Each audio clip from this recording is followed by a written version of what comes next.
বলছেন, আল মুহাফাজাতু তাকুনু বিআদাইহা আউওয়ালা ওয়াক্তিহা। সালাতের হেফাজত বলতে প্রথম কথা হলো,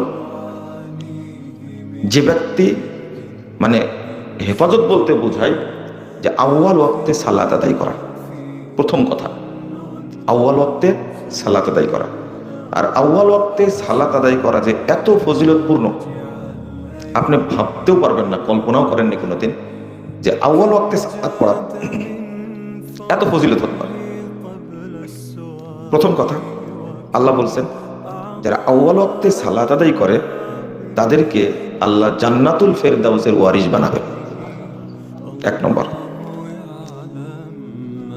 একদিন আল্লাহ রাসূলকে প্রশ্ন করলেন, আইয়ুল আমাল আহাব্বু ইলাল্লাহ।